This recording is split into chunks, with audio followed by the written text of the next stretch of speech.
and Nice. you'll get it. He'll send you a copy soon and post it on LinkedIn as well. Okay, Nice. here we go. Electric. It's working well, Ian. The electric revolution has well and truly begun, but vehicles powered by electricity aren't as new as you might think. So where did it all begin and how have we got to where we are now? Time for a brief history of electric cars. So let's start by jumping back 192 years to 1828, where Hungarian inventor, engineer and physicist Ányos Jedlik, considered by many to be the unsung father of the dynamo and electric motor, invented a revolutionary type of electric motor, creating a small model car powered by his motorised invention. 4 years later, Scottish inventor Robert Anderson was credited in Britain with developing the first electric carriage in 1832, half a century before the invention of the gasoline-fueled automobile. More developments followed in the 19th century, with the likes of Thomas Parker, who was involved in the electrification of the London Underground, built the first electric production car that used his own specially designed high-capacity rechargeable batteries in 1884. And then in 1897, Walter Bercy designed a fleet of electric battery-powered taxis in London, which were given the name hummingbirds due to the humming noise that they made. In 1898, Ferdinand Porsche presented their Egger Lohner electric vehicle, known as the P1 for short, the world's first Porsche design. Hub-mounted motors drove the wheels, meaning the first ever Porsche car was electric. Porsche wouldn't make another until 2019 and the hugely impressive, highly regarded Porsche Taycan. At the end of the century, on April 29, 1899, a Belgian race car driver called Camille Janazzi was the first driver to go faster than 100 km per hour in an electric vehicle he developed himself called Le Jamais Content, meaning never satisfied. A statement that remains true for many racing drivers today.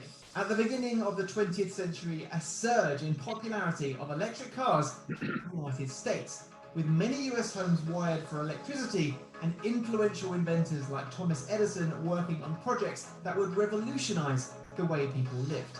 At this point in time, 38% of cars in the US were powered by electricity. Now jump forward to 1971 and electric vehicles go stratospheric, literally. The first off-planet automobile ride took place in an electric car on the surface of the moon in 1971.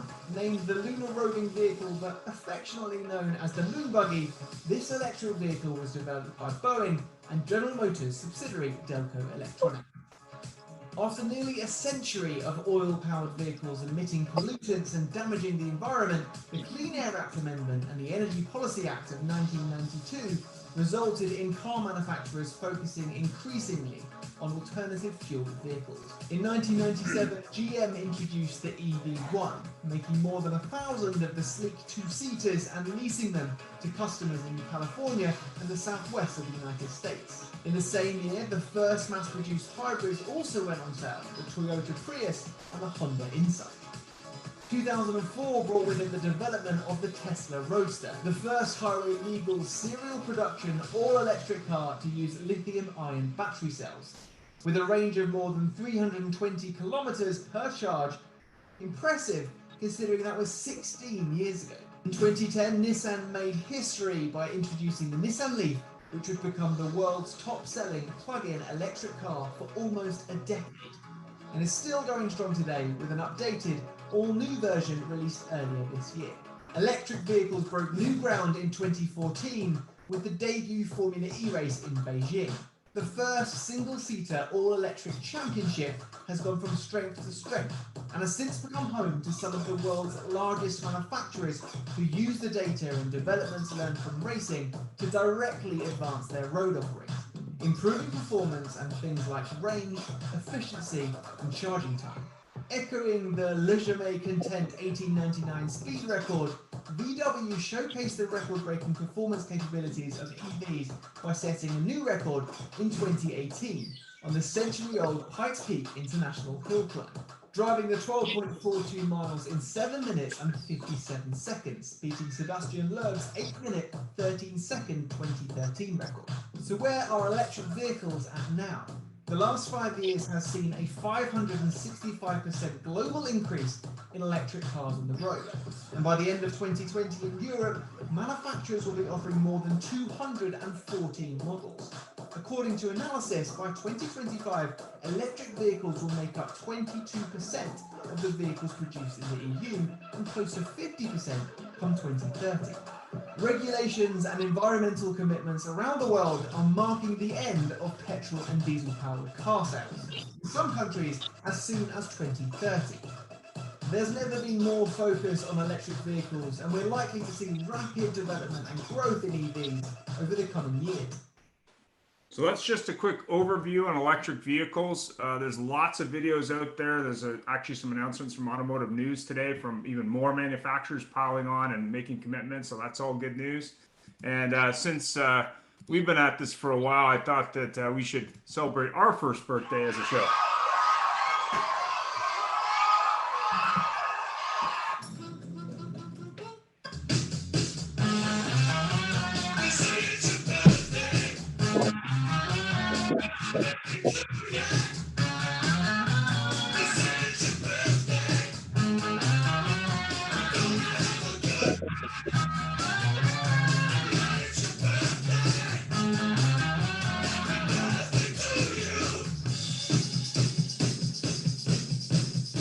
So thanks very much for coming on. We always like to start the show with a few book recommendations. The Car That Could, talking obviously about the EV1 and who's driving electric cars. And if you're not aware, Car Gurus just released a study, I think it was last week. So if you're curious about the stats on electric cars, if you're interested in a copy of it, definitely send me an email. Happy to send it to you. It's pretty interesting. They're comparing Canada, the US, and Europe, and there's a lot of statistics. So if you're interested in what this market's going to look like, happy to do that. If you're not aware of these two movies, these are great movies talking about the history and the past of electric cars in the near past. So great movies if you're interested in sort of where we've come from. As always, Jeff, disclaimer. Hello, everybody. Welcome this morning, this afternoon, this evening for our friend Lewis in Sweden, a lucky guy in his boat. So our disclaimer here is the views expressed today are those of our guests, not necessarily Ian and I, and Brent and I will have an argument over how much he loves electrical, and I just think hydrogen's awesome. Just kidding. But we accept no responsibility for the words of our guests, and et cetera, et cetera, et cetera. Just got to cover our butt. Nice. And today is the electric car show. What the heck is this thing about EVs, or as we affectionately call it, the ZAP show? So go ahead, Jeff. Well, again, today we have a large slew of guests joining us today. Our first guest this morning is Brent Seavey, who is the Director of Sales and Business Development North America at Accelerate, ex-Tesla. Oh, gee, what's that old guy? No, original gangsta. Yeah, I was one of the early employees at Tesla, not quite one of the zero employees, but close enough. Before Elon Musk went crazy. Before it was a big it could be argued he's always been a little eccentric, but early on I think I was employee number 15,000 and so, and now there's like 85,000 worldwide. I was the only Brent at Tesla when I started. Wow, so there impressive. You go. Could you take just a quick minute and introduce yourself? Yeah, absolutely. Car biz, last 20 plus years, left the car business to go to work at Tesla. I don't consider it the car business, and worked at Tesla for 4.5 years. Helped to get the used car division of Tesla up and running. It was a lot of fun. We basically started it in a garage in Highland Park, Illinois, about 6 or 7 of us, and it was an amazing ride. Turned it into a complete monster, and left Tesla about a year and change ago, and recently joined Accelerate Auto and Xcare, providing extended warranties for Teslas and other EVs. So terrific underserved market, and glad to help the community. Terrific. Nice to know that we can get some extended warranties on some EVs. First At question. least here in the U.S., not in Canada yet, but at least here in the U.S. We'll introduce you to our Prime Minister. There you go. But it's kind of nice to know for somebody who probably has their own warranty. And I'm just introducing people in order of how they appear on my screen because we have a large guest group today. Next, we have Suhani Sharma, who is the with Hyundai Canada, and she is the senior product planner, or a senior, not the senior product planner of Hyundai Canada. Suhani, could you take a moment and introduce yourself, please? And thank you for joining us. My pleasure. I am a senior product planner working with Hyundai for the last 3 years. That's when I moved to Canada from India. Back home in India, I was working with Tata Motors, and I worked with Tata Motors for around 6 years, handling different responsibilities, brand management, as well as product marketing. So I've an exhaustive around 9 years of experience in automotive sector now, and I'm very glad to be working in the electric space with Hyundai now, because this is a very dynamic state right now, and we have a lot of interesting vehicles coming up. So very happy to be where I am right now, and glad to be on the show as well. Thank you so much for joining us, and a perfect segue into Ricardo Chan, who again appears next to you on my screen. It's fitting, who is the manager of product marketing at Hyundai Canada. Hi, Ricardo. Thanks for joining us, and please introduce yourself. Hello, Jeff. Hello, Fayan. Thanks, first of all, for the invitation. Glad to be here. Quick introduction. So I'm actually a former automobile journalist. Back in, a long time ago, more than 20 years ago, I started writing about cars back in Mexico. I'm originally from there. I left the journalist side and moved to the OEM side in 2001. Started working as a product planner in Honda over there, and then moved to Canada. After moving here, I went through some brands like Volkswagen, Audi, Infiniti, and I have 1 year and a half working for Hyundai. Very exciting times for this brand on all fronts, not only ICEs, but also EVs and plug-in hybrids, and even FC EVs. So happy to be here. Thank you very much. We're happy to have you. And then a gentleman we are very excited to have here, along with everybody else, is James Carter, who is, I love his LinkedIn profile headline, which is Mobility Futurist, Thought Leader and Influencer, and Principal Consultant at Vision Mobility in the definitely sprawling metropolis of Toronto, Ontario. James, thanks for joining us. We didn't get a chance to chat, but please introduce yourself and thank you. Well, thank you very much for having me. That's the first thing today. So yeah, it's great to be here. You know, it's certainly, this industry is developing so quickly, and it's a very, very exciting space. Just a quick bit of background about me. I worked for Toyota for nearly 20 years in Australia. I'm Australian by background, grew up on a cattle farm in rural Australia. When I was working for Toyota, we did a lot of product planning, sales planning. So these guys that Suhani and Ricardo did, I did a lot of that work too. And worked at Toyota Australia, TMC in Japan for 2 years, Toyota Canada for 10 years. And, you know, when I left in 2015, I could see this space was changing very dramatically. Particularly, we're going to see some huge changes in automotive retail and the way that not just EVs, but all the case connected, autonomous, shared electric technologies will impact dealers on the retail side. So this is a space in huge change, and we are very excited to see what's going to come forward in the next few years. Thank you so much, and we're excited to have you here. I do have to say, you left Toyota at the time when Toyota said, no, we're not doing electric, we're doing hydrogen.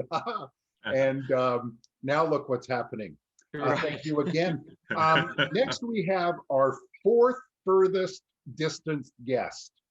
Of all time. Fourth, because our furthest one was Tbilisi, Georgia. Second one was Athens, Greece. Third one was Oslo, Norway. Yeah. And now we have Lewis Horn, the CEO of Unity in Lund, Sweden, sitting to us on his gossamer winged boat. Thanks, Lewis. Appreciate you joining us. Please take a moment and to introduce yourself. Yeah, all righty. I think Oslo might be even closer than Malmo. I'm not too sure. Have to check the map. I have to look that. Yeah, so greetings from Sweden, from my boat. I was just doing here some boat work this afternoon before this call. Also from a cattle farm in Australia, but I haven't been there for a long time. Grew up in outback Queensland and various cattle stations around Longreach and different parts. So interested to know where James is from. Southeast Australia. Aha, okay. Yeah. Yeah, no, I'm a Queenslander, but my accent is long gone. International for such a long time. Yeah, definitely not a car guy, at all. I'm just sort of an entrepreneur. Done a lot of different companies in my days, and then just slowly built up to sort of a grand challenge. Always planned to take on a really brutal big challenge, like starting up a car brand. Not really passionate about cars at all. Passionate about consumer electronics, and that's really what we do. I'd say a whole lot more than automotive, but definitely passionate about changing things. I love to see the world changing into growing and changing in different ways. It's such a great opportunity when there's so much disruption in such a huge market like this that definitely needs it. But I got a really broad background. I know there's also so many Canadians on here. Actually, when I was 19, I worked for precision drilling in the oil industry in Canada, on drilling rigs as a roughneck in the Yukon, Northwest Territories, Northern BC, throwing tongs and drilling for oil a long time ago, but also telecoms and a lot of other different industries. Been running Unity for the last 5 years. Before that, it was a project at Lund University, an innovation project. I was a director of a innovation center there, and we spun it off. So it's kind of been a wild ride since then.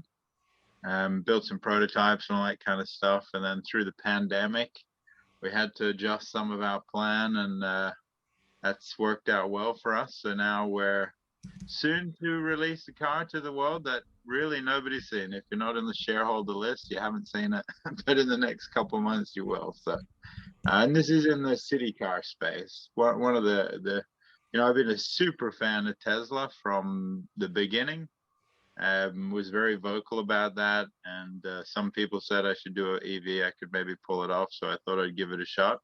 But really looked at, where are the gaps, what's needed in European cities. Sometimes you always see the Tesla cars trying to squeak through the streets, and it doesn't quite fit, or any of these SUVs. I kind of, it reminds me a little bit about, wearing clown shoes around sometimes. If I wore clown shoes and everyone wore clown shoes, you'd think it was cool and it was the normal thing to do. But all of a sudden, if I started wearing sneakers around, I was wearing sneakers because they're more agile, they're more efficient, they're quicker, they fit the task better. If everybody did that, then maybe sneakers would become a bit more commonplace. So that's a little bit about what we do, try to make small electric cars cool, give them a great software like Android software, same as a Polestar, and most importantly, make it affordable. I think everybody on this call knows that if we can reach a price parity with some of the lower cost EVs, then it can also help with the tipping point of the market. I think the AA or the A segment vehicles in Europe make up 8.5% of the market. So we're going after that piece of the puzzle. A lot of the OEMs are canceling their combustion engine vehicles of that size because it's very difficult to make it profitable. And I tell you, I've learned that the hard way. There's only one way to do it, and that's to make friends in the East, and that is what we have done. Those are some pretty wild times in the past and some pretty fun times in the future. So that's and a wonderful time in the present here in my sailboat in Sweden as the sun starts to shine again. So it's a pleasure to meet everybody. Yeah. Thank you And I so hope you much don't for mind, taking. but it's 17:17 here, so I'm having a light beer and enjoying my boat during this show. Now, is it Swedish or German beer? This is Swedish beer. It's only 2.8, so nobody panic. Perfect. You can We have take a couple of drive after a couple of these, but it's Swedish. Well, thank you very much. We're very excited to have everybody here. I'm going to turn over to Ian in 1 second, but I just have to mention that the electric world is proving to the car industry that there's a big change, because obviously the most famous name in the electric car world is not a car guy or girl, but he's a guy. And, you know, and that's our buddy. We won't mention his name because we're not promoting him anymore, but it's very interesting. It's a tech world now. Ian. Yeah, I mean, as we've looked around and we've had a couple examples this week, but more importantly, as we see more and more auto manufacturers jump onto the heap, and really, you know, whether it be Toyota this last week, and then Honda last week, and then everybody else, you know, what is your opinion as people working in the space of suddenly sort of everybody coming to a head here, when maybe there was 3 or 4 manufacturers 2 or 3 or 5 years ago, and now it seems like everybody's in? What's your thought on whether that's going to be possible, say for Honda by 2040 or for Toyota by 2030? I mean, what's your thoughts? And why don't we start with Brent? Well, yeah, I've often said an overnight success is only overnight to people that just started watching yesterday. You know, I mean, as we saw in the video before, electric vehicles have been around for an awful long time, and I think the long arc of history is finally catching up with the EVs, with the space, and people are becoming a lot more aware of the environment. They're becoming a lot more aware of the health benefits of going electric as well, not pouring as much you know, petrochemicals just into the air that we breathe. If you look in major cities in the U.S. and abroad, there are a lot higher cases of asthma, especially juvenile asthma, for people that live in major metropolitan areas because of diesel soot and other particulates in the air. So even if you're on the fence or you're a complete climate change denier, that's fine. Breathing petrochemicals is not good for you. And the electric vehicle wave, as it were, the public is finally catching up with the fact that it's just a really good idea, and it's something we need to move further towards. Fantastic. And Lewis, I know we talked a lot about the fact that you're designing your cars really for small spaces, be it China, India, or elsewhere, or even throughout Europe. How do you think the vehicle will be received in sort of big environments in North America? I mean, there's plenty of interest in North America, but I mean, the last couple of years I've been doing speeches sporadically in, like, for example, Detroit. And the first time I showed up in Detroit, my Uber was like this monster truck. I thought to myself, what the hell am I doing here? I would be terrified to drive outside. It's a European car. I think there's some space for it in you know, North America, maybe California or Seattle or some areas.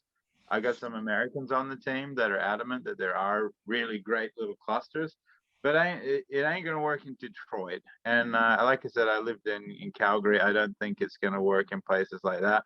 But it's fantastic for Europe. I think you know, obviously Europe, the brand can do well in many countries, but right now I focus on Europe. You know, like I said, 8.5% of the European market is this segment of vehicles. They're all combustion engine cars at the moment, except for limited production of a smart EV for 2. But going on to what Brent said, Brent, you mentioned that, hey, if you're a climate change denier, what about the impact on kids' health? Absolutely. But also, I mean, we're bringing our car out at a pretty damn good price. And when people get to drive it, I mean, holy hell, after the last 5 years, I refused to test drive our car because I knew it wasn't a representative driving experience. But now I've driven the production model only a matter of, you know, a month or 2 ago, and it is like driving a go-kart. It's 850 kg. It's so much fun. Nice. It's got a combustion engine Smart for 2 has 260 kilometers range in the tank. That's the same as what we've got in our tank, and it comes in at the same price, but you get a lot of cool features. And man, you can accelerate hard into a corner, brake hard, and then accelerate out of the corner like an electric go-kart. There's nothing like it.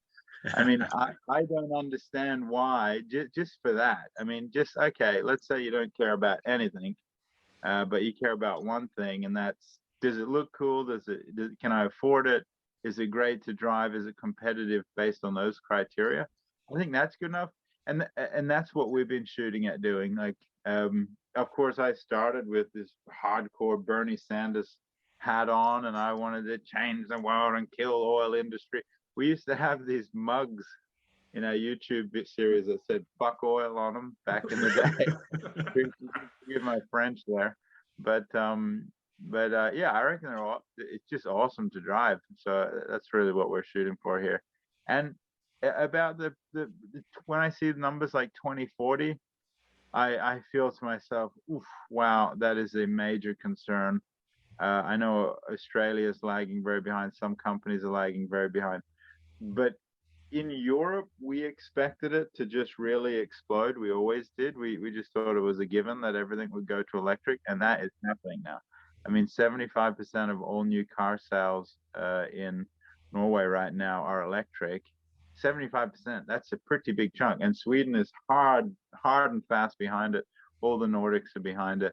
There's just not enough selection. And when we come out with our car and a couple of others come out, I think you'll see Europe, which I think is now per capita leading the world, even overtaking China in EV sales.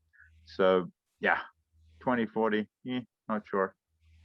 Even Volvo recently said they're gonna start making only EVs, so that's cool. So yeah, Thanks. that's a little bit of answer to both questions. Fantastic. Ricardo, what is your thought? I mean, you've had a storied history around the world with different brands, whether it be Mexico or Canada or the US. I mean, what's your thought? I mean, obviously Mexico has some huge cities like Mexico City, 30 million people. I mean, I'm assuming there's a huge demand. So it's funny that you mentioned this, because I actually, when I was kind of getting ready for this, I started putting some notes together. I remember I actually drove the EV1 back in Mexico in 1999 or 1998 as a journalist, and I remember it was super interesting for us to get on board of the first electric mass production car ever. And the funny thing is that we didn't make it to the office. So we took the car in the GM headquarters near Polanco, a very nice neighborhood over there in Mexico City. And we drove back to where the office was, and we didn't make it. We have to call a towing truck. So again, it was just kind of the starting point of when this technology was just getting out there. In 2000, I drove the Neckar 5 in Germany, which was a fuel cell vehicle based on a A-Class. And it was fantastic also to see how water was getting out of the exhaust system.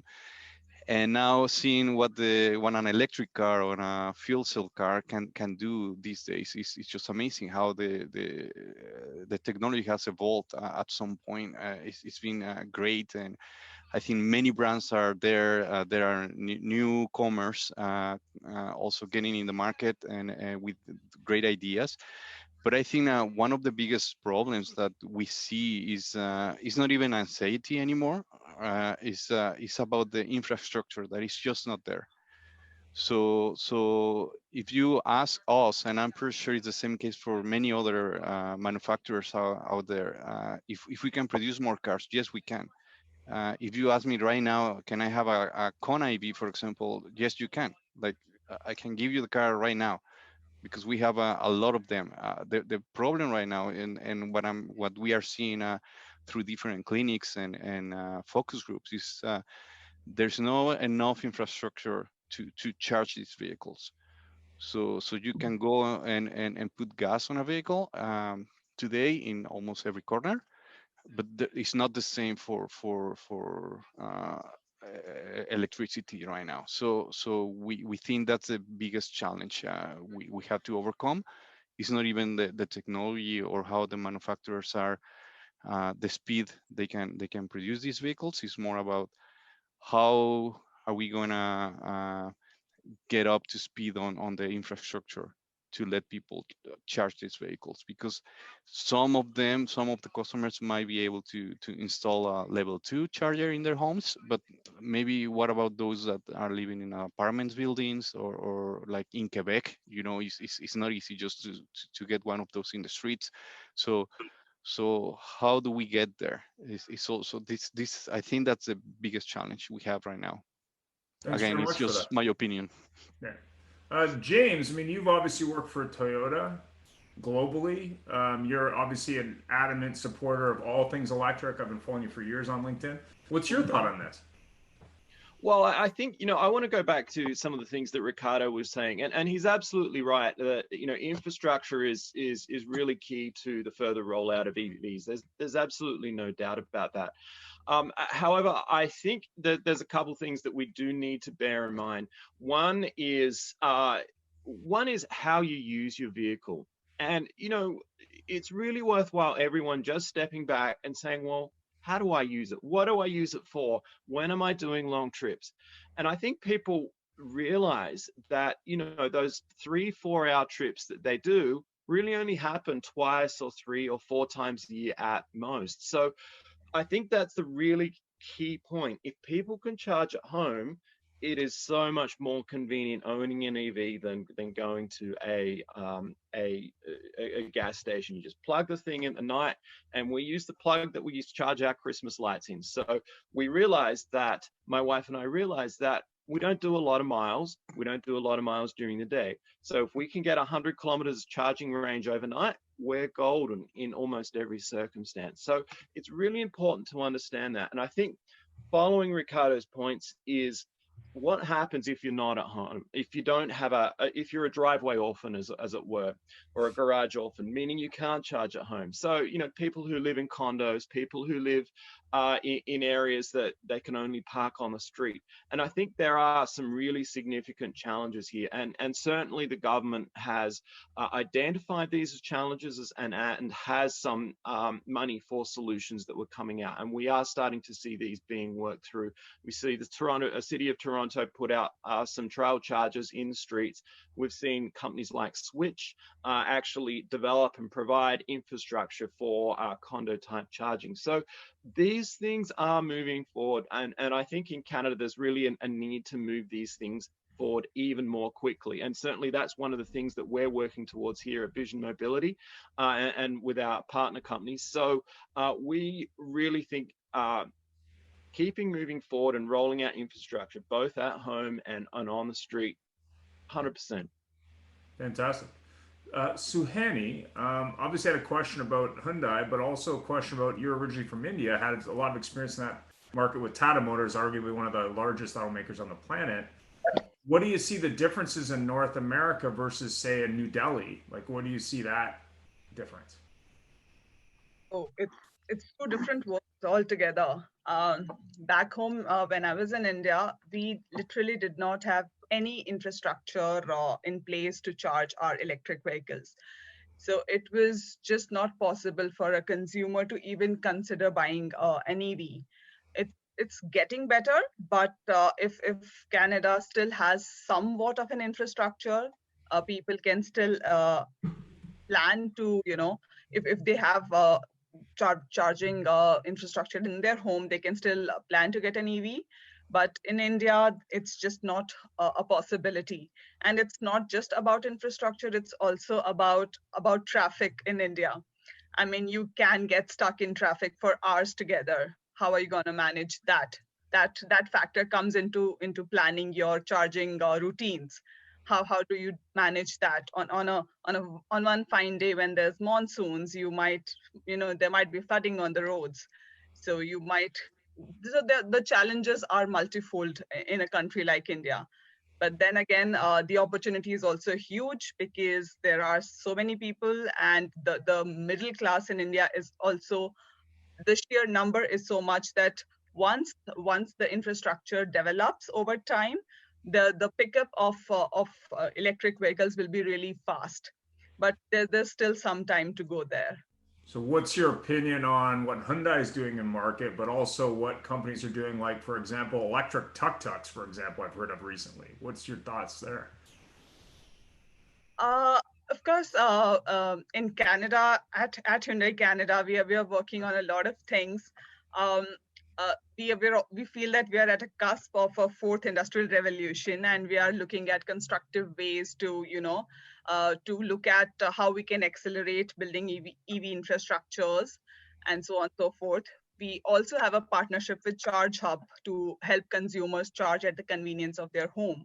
Consumers can simply download the app and have the accessibility to a one-stop shop for all the information pertaining to EV chargers, and specifically EV home chargers. And at the same time, Hyundai Canada is also working with a lot of our dealers to install level 3 chargers to provide an added support to this growing infrastructure requirement for EV charging stations. And in terms of product, the new Ionic sub-brand, which we are launching this year, will have the first Ionic 5 coming in from the sub-brand.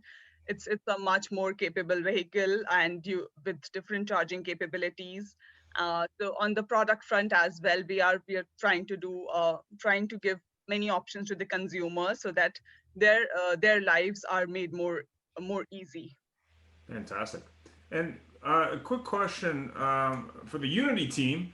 Obviously, as you compete around the world, big cities, small towns, and as you see, dealers with, I guess, some challenges around range, question from John, and infrastructure, when you're looking at it going, is there an option for the dealer to, say, have a different profit center with selling maybe a wider range of products, selling charging solutions? What is your thought?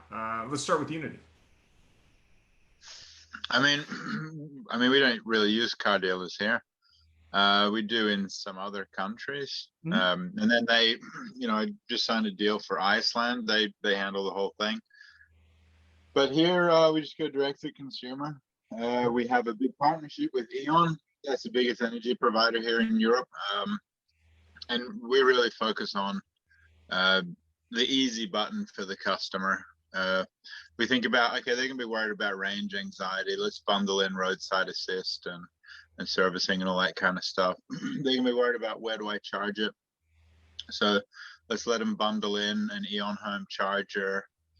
In fact, many people, you see people saying, oh, where does the energy come from? How much does it cost to charge my electric car? All right, so we solve that one by saying, for the first 3 years of owning the car, if you're with E.ON for your home energy, it's completely free to charge, and it's allocated from solar energy resources. We just try to give them the easy button and take away all of these questions. So we give them the home charging. We have our own charging solution as well. We've got the first one installed here. It's ad-supported charging, so it runs ads, makes money, and it's free charger for everybody. My girlfriend asked me the other day, oh, we live in an apartment. I mean, where can I even charge one if I had one of your cars? And I said, well, first of all, as James said, let's look at your usage patterns. If you're doing a long trip, you rent a car, or, I mean, we never take a long trip in a car. We're just buzzing around the city. So you're going to need to charge it once every 2 weeks, maybe. And if you've got a gas station nearby, okay, fair enough. I pulled up the charge map and said, well, here's 25 charging locations that are nearby us that are currently free. This one's at a shopping mall, for example. Would you drive over to that one and charge your car there while you're doing your shopping if you're going to get a 95% discount in comparison to paying for gasoline? And she's like, well, of course I would. I said, I know you would. You walk around looking for discounts everywhere. Of course.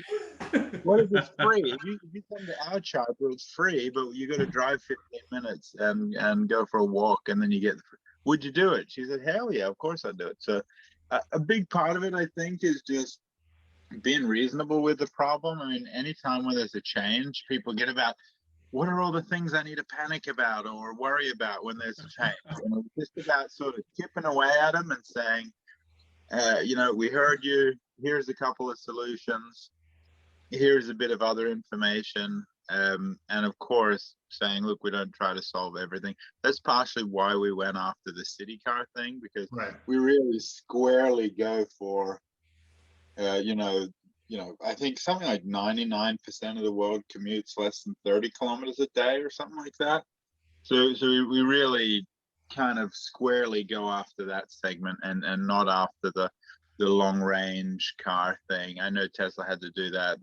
They're I don't mind promoting the godfather of Elon. I think he's an absolute legend, and we should be very, very glad that the man did what he did. But yeah, that's kind of what we go after. We say, hey, where's the easy button we can give for people? Educate them a little bit, make them feel more comfortable with them from a product perspective. And then, as said, we go for the product that's meeting a very common use case, which is city mobility. Jeff, question?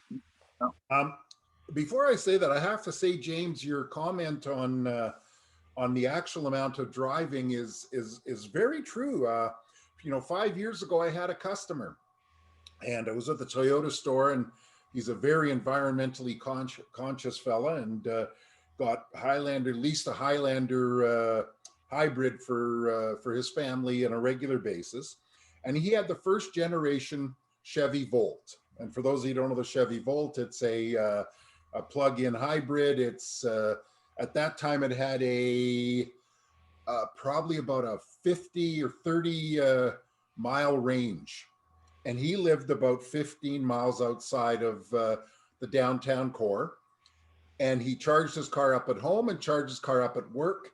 And he had a problem with it because at about 6 months after it was new, he had some sort of a problem with his fuel filter because he actually did not use gasoline on this car. And it's very true. If you think about it, it makes a lot of sense.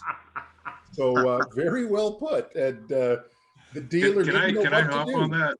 Can I hop on that? I had a Please. Chevy Volt. I had a summer where I charged at home and I charged at work, and I put 9,100 miles on the car without needing to fuel the car. Literally, I got 1,000 miles to the gallon. I put 9 gallons in at the 9,000 mile mark. So I understand that completely. Well, this range anxiety is very, very true. It's like you said, James, you said people are thinking, well, what if I want to drive for 4 hours? And I don't remember the last time I drove for 4 hours. Mind you, at this time, do you really want to be? Except in the States, you guys never stopped. But so, folks, what's the biggest downside of this bursting growth in EVs and autos, other transportation? I see it myself. I'm kind of looking here going, wow. And let's see who we can put this to who's been the quietest the longest. Actually, Brent's on my screen. So Brent, I'm going to ask you, what's the biggest downside? I think the biggest downside is the fact that, whenever there's disruption, which means there are going to be people that are going to lose their livelihoods. As the petrochemical industry contracts, you're going to see less and less jobs in that industry, and people are going to have to adjust. But at the end of the day, people adjusted when we stopped hunting whales. People adjusted when we, several times during history where different disruptions happened. The Industrial Revolution, for one. So there are going to be changes in how people work. There are going to be migrations of people to different areas where the technology then and the infrastructure is going to be built for the manufacture of these other technologies. So I think right now what you're having is a lot of pushback from people who, quite frankly, are going to have to change their lives. But the history of the world is people changing their lives. And ultimately, if we don't change and we don't grow, we're going to go down the same path we're on. And there are precious few people left who think that's a good path. I think it just comes down to people not wanting change, not wanting disruption. But I'll tell you, there's some great paying jobs in the tech industry. There's some great paying jobs in the manufacture of electric cars and batteries and support equipment and infrastructure. And I think if I were a roughneck on an oil rig, I'd sure as hell want a different job. I mean, it's a good paying job, and I think a lot of people do that work because it's a good paying job, but it's nasty, dirty work. Uh, Listen, there are going to be some great jobs opening up in the future, and they already are. Look, Tesla has 80,000 plus employees. I was like number 15,000. So they're growing by leaps and bounds. So are other companies involved in this. So I think moving forward, it's just resistance to that change, and rightly so, because people's lives are going to be disrupted for a time. Well, I have to say that if you drive through the flatlands of Canada and probably the States and any other place, there's two big farms that I've noticed doing that, and one is a wind farm and the other is solar farms. So if Yeah. you're a roughneck, you should get over your fear of heights and start installing fan blades. James, how about your comments on the downside? Sorry, on the this question, which you forgot, right? I forgot actually. What's the biggest downside? James, you're muted, my friend. You're on mute, my friend. There we go. There you Sorry, go. mate. Look, there's no doubt there's some downsides right now, but a lot of this can be solved with technology and the further development out of the infrastructure. Ricardo mentioned before, Brett brought it up again. But I think one of the other issues that we see that, there are some winter issues. Their range does drop during winter. But again, a lot of this can be solved by understanding what we do with our commuting and our driving, and understanding, how and when we're going to use the vehicle. But I think, just to pick up, one of Brent's points about disruption, I think there's something really big to understand in all of this, and that's going back to what we just touched on before, and that's the existence of climate change. What are we doing with that? And right now, post COVID, and it's become such a big topic. ESG, or environmental social governance type investing, has really come to the forefront, and companies that are not doing this are not getting the capital that they need. You've seen on Toyota's side, actually, just recently, some of their big hedge fund, their big institutional investors pulling them up and saying, hey, you're not doing enough. You got to get going. Just today, we saw the same type of investors pulling up ExxonMobil. What are you doing about ESG? So, while these downsides, there's this inevitable push towards focusing on climate change and the technologies that go with reducing that. So I think as we see this moving forward, and particularly with most governments really getting behind this ESG push, we're going to see the world change. And people who don't want to change, look, unfortunately, it's going to happen. And there's far too much momentum for it not to change. And look, sure, we need to support those people who need to transition, but this change is coming, and it's inevitable. Jeff, we have a question from one of the dealers on the call. Maybe it's best served to talk to the team from Hyundai about. Is there a suggested servicing schedule for dealers, or is the traditional service department, as we know it, going to die a slow death? Ricardo or Suhani, whoever wants to answer.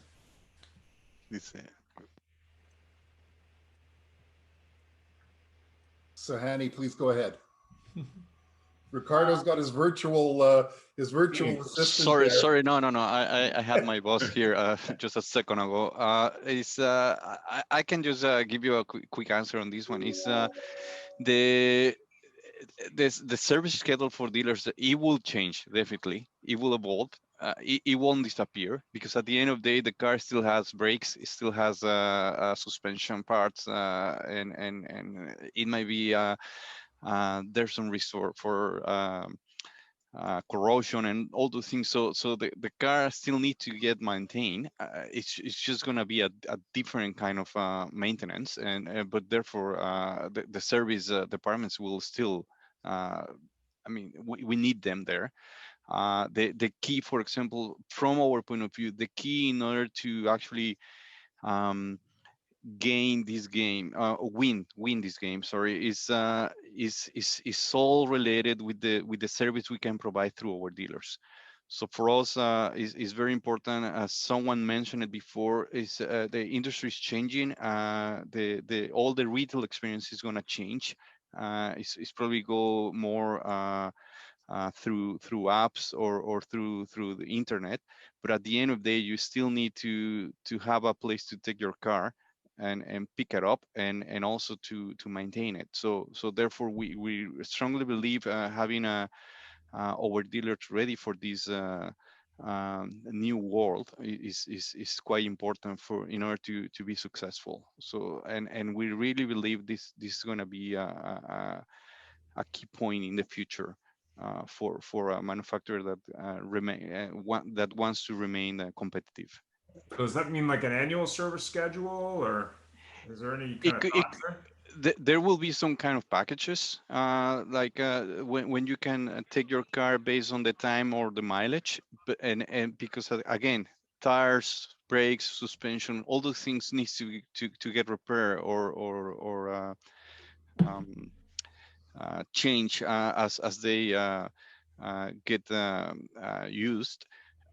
But again, having a good dealer net to get this service done on time as the customer is expecting on the first time and so on is going to be critical in order to be successful. So I don't want to name brands, but some of the issues some of the new EV brands are having is exactly that they cannot provide the service the customer is expecting.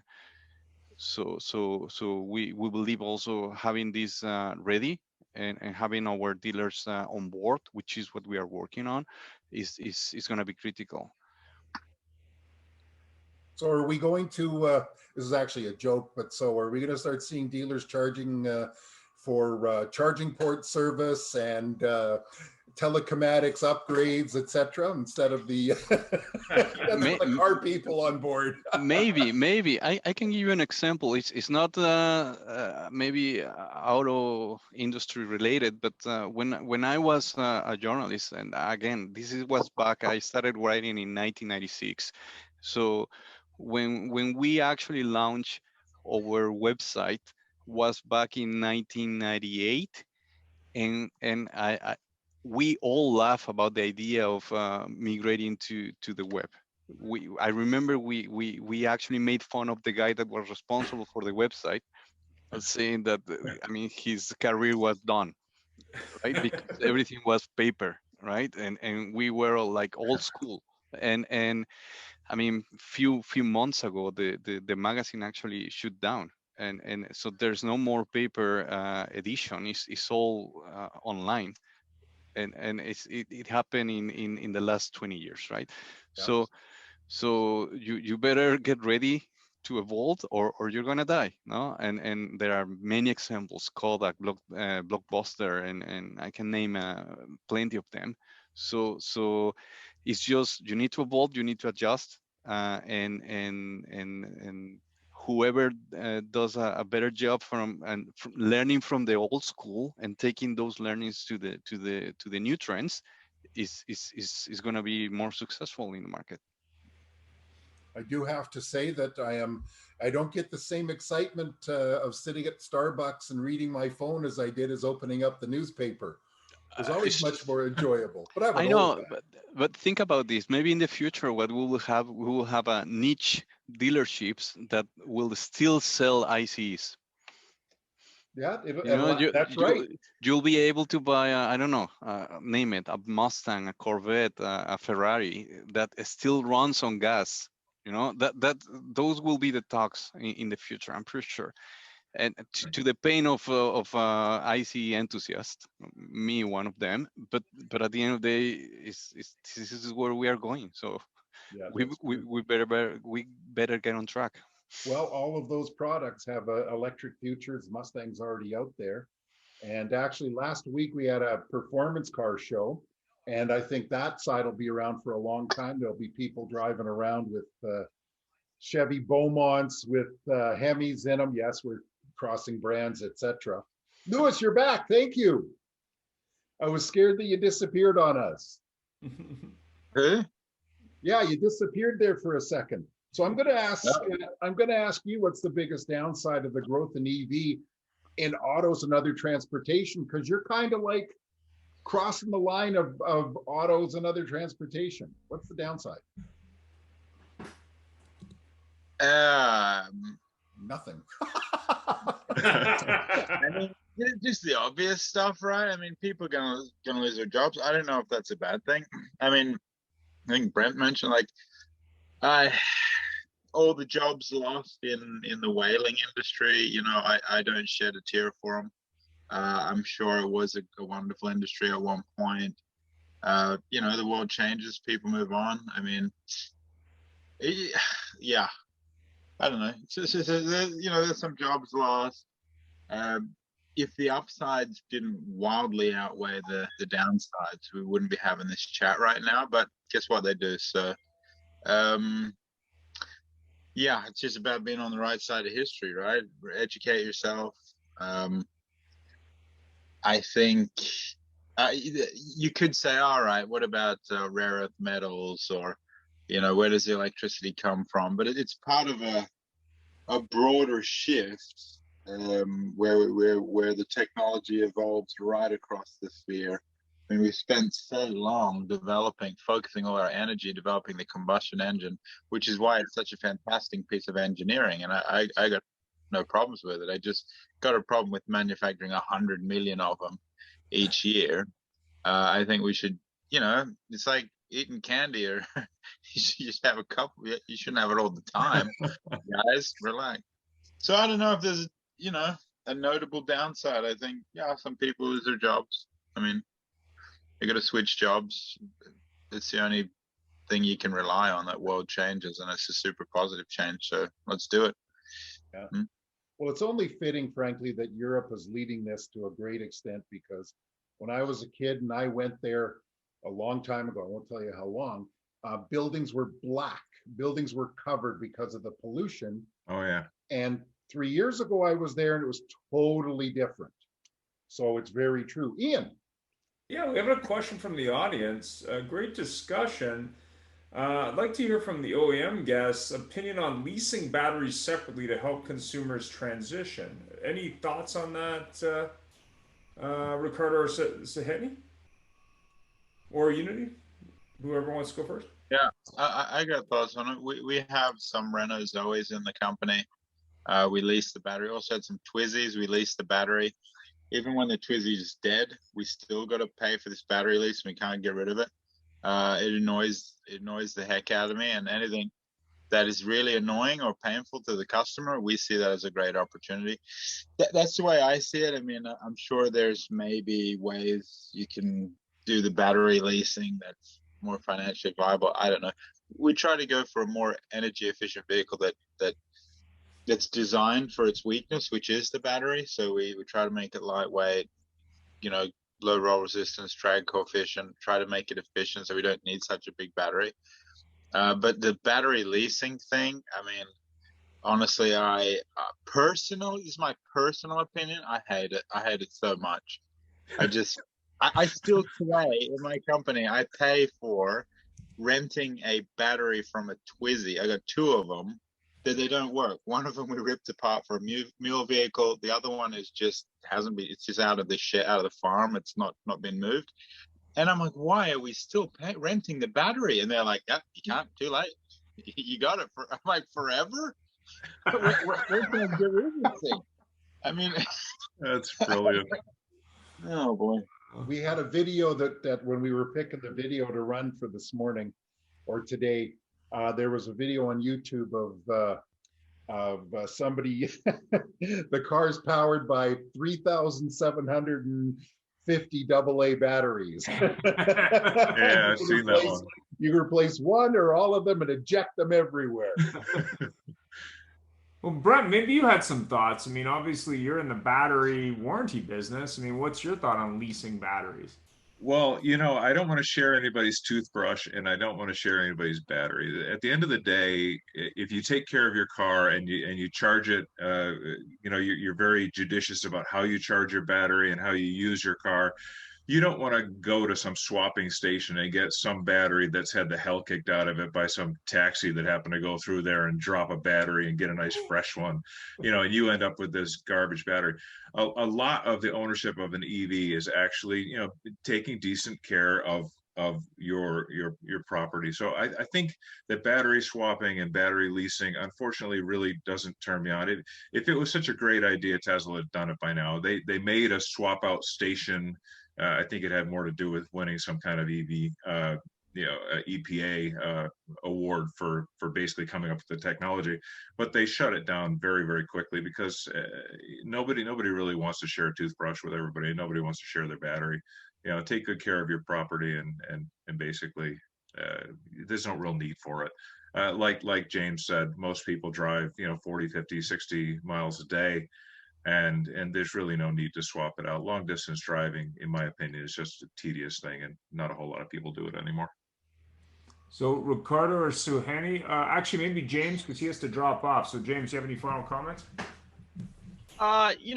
No. Look, I think that's it. Look, I don't like the idea of battery swapping or battery leasing. It's much better to buy a car in a more traditional way. I do see that if you're looking at car as a service, if you want to do an opportunity, go with a car as a service opportunity.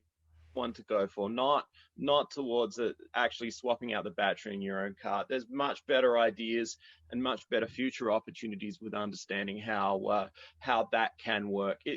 It's going to take a little while to get out there, but for dealers especially, there's an enormous advantage in thinking about how car as a service could work for them. And we see it as a replacement for, in fact, some of the service business that will almost definitely be lost due to electric vehicles coming in. And Suhani or Ricardo, you have any thoughts on the battery? You wanna go, Suhani, or should I go?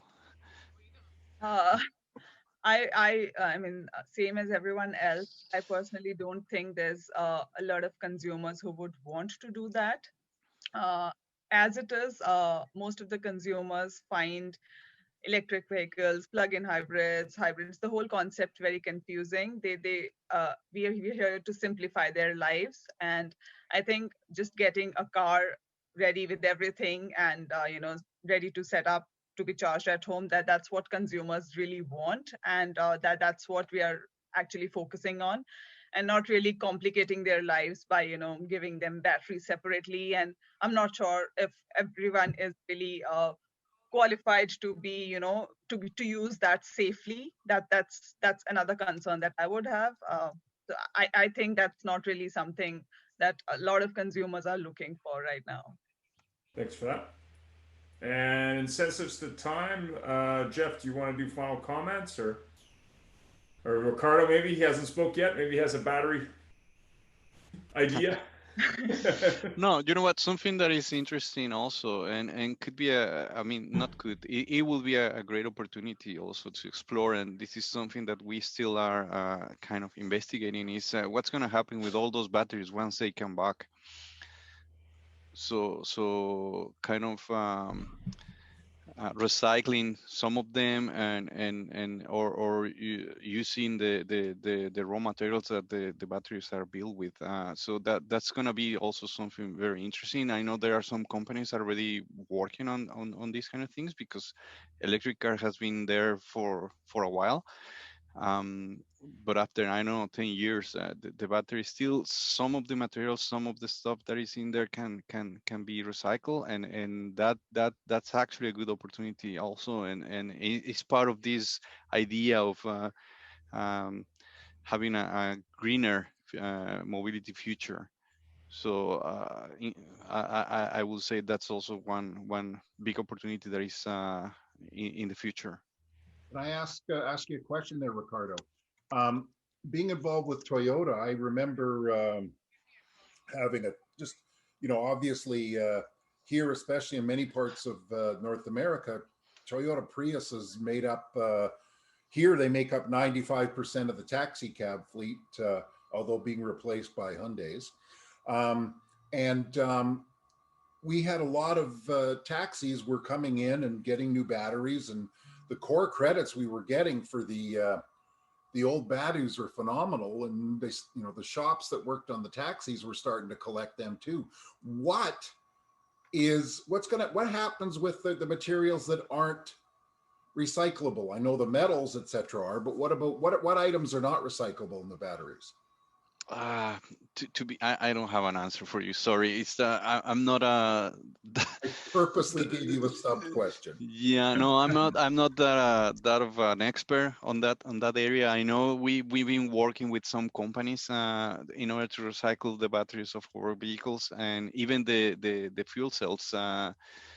We also have a company here that works with us on those cars coming from lease.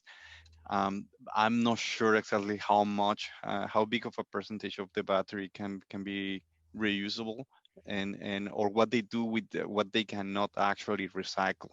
But I mean, if you give us some time, we can actually investigate that for you. Yep. Terrific. Is Sorry, there any other guests that might know this, Lewis or Brent? Can I I've read just that. add in Oh, here? go ahead. Sorry, sorry, No, Brent. no. Yes, just adding on to what Ricardo was saying, so Hyundai Canada has been working with Lithium. It's a company based in Quebec for recycling. And they have developed a system which allows up to 95% of components to be recovered and treated. So I think that's a pretty significant percentage. That's what we're currently working with. So that just wanted to give you that perspective. Thank you. Yeah, Brent? I was just going to say everything I've read says 90 to 95% are of the materials are recyclable, which is awesome because it's not green if it creates a big pile of trash.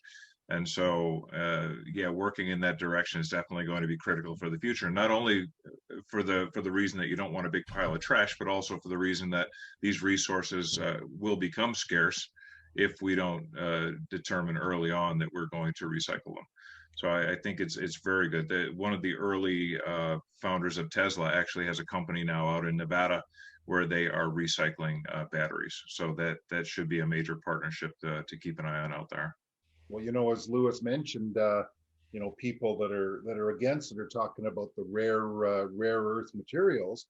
And even though I'm still a fan of ICE cars, you can't recycle your oil and your gasoline that you burn. So that's a terrific thing. Lewis, what do you know about that? Because Europe, of course, you guys don't have room to throw stuff away.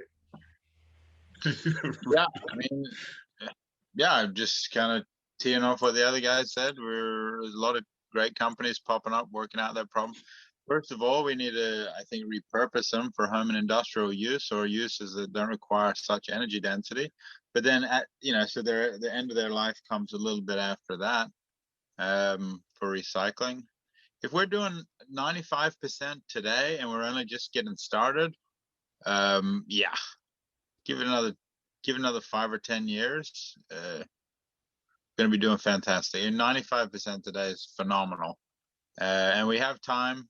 We don't need to recycle massive amounts of batteries today, but I'm pretty sure it's a pretty whopping opportunity here in Europe to get your M1 homologation over the small series homologation for if you want to do 50,000 or 100,000 cars. You have to be able to demonstrate something like 98% recyclability of the entire car, or you just don't get your homologation. So obviously one of the challenges there is parts of the battery. So when government mandates something like that, they also mandate like ZEV credits and force you to make electric cars, force you to make it a recyclable, and people still want to buy cars and still need to drive to work every day. These things just equal a great financial opportunity for whoever wants to work out how to recycle batteries. It's clearly that plenty of them are working on that and they're getting somewhere with it. And yeah, 95% in 2021 ain't bad. I'd like to hop on that if I can. As a matter of fact, Lewis was saying earlier about the easy button and what if this happens and what if that happens, and I think what ends up happening is there are two ways to look at a problem. There are ways to look at a problem where you try and talk yourself out of solving it, or you try to talk yourself into solving it. And I think it all depends upon your point of view, whether, what side of that you take. And so many people try and talk themselves out of the future, talk themselves out of solving the problems. I think the mindset has to be, listen, let's talk ourselves into this future. Let's talk ourselves into solving these problems. And if you have that positive mindset, you can develop ways to move this forward. You can develop ways to recycle the materials. You can develop the infrastructure necessary to support these vehicles. So there are myriad things in the future that we can work towards or we can work away from. And I think we just have to have the popular will to work towards solving the problems rather than trying to walk away from the problems. The problems are still going to be there. So we need to have a positive attitude about moving forward and solving these problems. And I mean, from our side, we use a metric which our chairman created when he was the director of PwC climate change practice for a decade. He developed this overall resource productivity metric, which is one metric that we use to look at everything that we do. To create anything in the world, you only have labor, capital, natural resources, energy. That's it. There's no more resources you can use. So we look at the overall resource productivity for resources in and the value created out. So then, for example, the first thing we say is, do we need to make cars that do 250 kilometers per hour because everybody's a race car driver all of a sudden?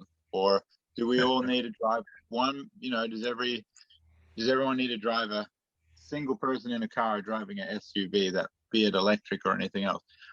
We try to look at, hey, how can we make the whole thing a lot more efficient? It feels like there's so many easy problems to solve, obvious and easy problems to solve on the sustainability front.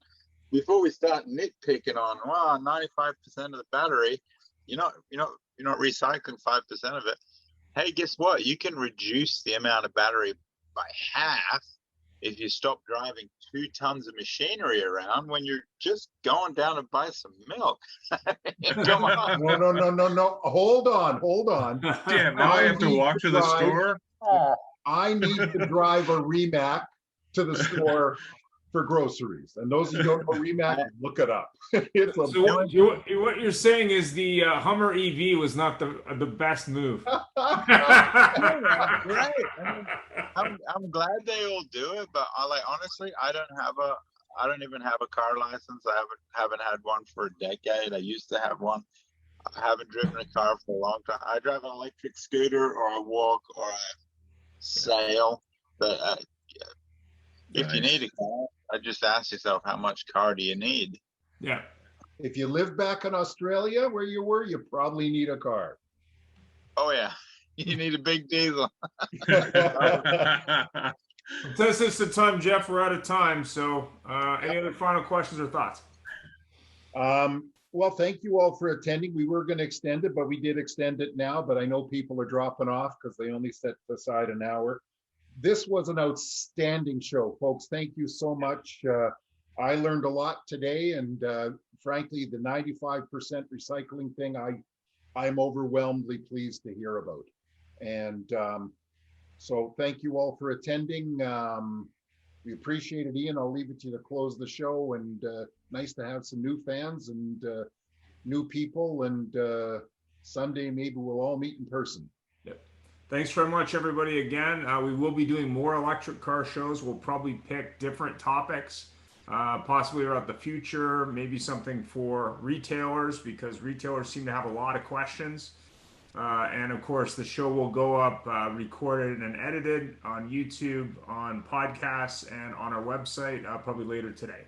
So if you have any other questions, let me know. And thanks again for the time and all the great comments and thoughts. I learned a lot. Have yourself a great week. Thank you, ladies and gentlemen. It was fun. So much. Thank you, everybody. Thank Stay you. away there, Lewis. Bye-bye. Bye. Bye. Enjoy the boat. I will do it. See you around. Bye.